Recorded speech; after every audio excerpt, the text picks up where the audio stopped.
चला आपण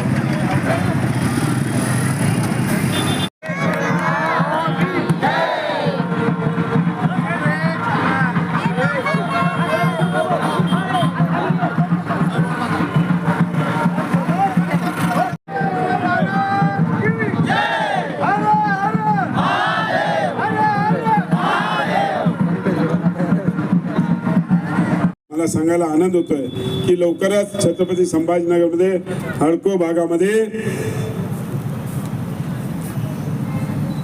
बसवेश्वर महाराजांच्या पुतळ्याचं अनावरण मुख्यमंत्री आणि उपमुख्यमंत्र्यांच्या उपस्थितीत आपण ते करू आणि आपल्या सगळ्यांची जी अनेक दिवसापासूनची जी इच्छा होती ती पूर्ण करू. फक्त जाता जाता एक प्रदीप बोरांडेंना सगळ्यांना विनंती करतो, आमच्या ह्याच्या अनेक नगरसेविका आहेत, आमचे नगरसेवक आहेत, स्वामीजी आहेत, बोरांडे ताई आहेत, शिल्पा राणी वाडकर ताई आहेत, या सगळ्यांना एकच विनंती आहे की आम्हाला आल्यावर जर अडचण होते.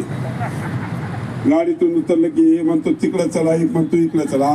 अमराजी खैरे साहेबाला पण बरेच दिवसापासून सांगू लागले, तुम्ही जरा पुढाकार करा साहेब, तुमचं सगळे ऐकते आम्ही. तुमचा साजरी होत आहे, काय सांगा याबद्दल? क्रांतिप्रिय जगद्गुरू महात्मा बसवेश्वर यांच्या जयंतीनिमित्त मी सर्वांना हेच शुभेच्छा देऊ शकतो की महात्मा बसवेश्वरांचे आचार विचार सामाजिक कार्य हे सर्व ध्यानात घेतात. त्यांच्या आचारावर विचारावर आजच्या घडीला जाणण्याची खूप गरज आहे आणि सर्व नागरिकांनी बंधूंनी बहिणी भगिनी सगळ्यांनी त्या विचारावर चालणं जरुरी आहे.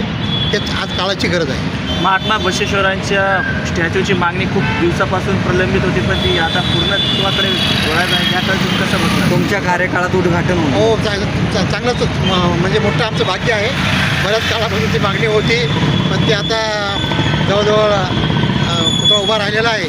लवकरच महाराष्ट्राचे मुख्यमंत्री यांच्या हस्ते त्याचं लोकार्पण होणार आहे आणि एक आम्हाला अभिमानास्पद बाब आहे. काय आव्हान करसान भाऊ समाज बांधवांना?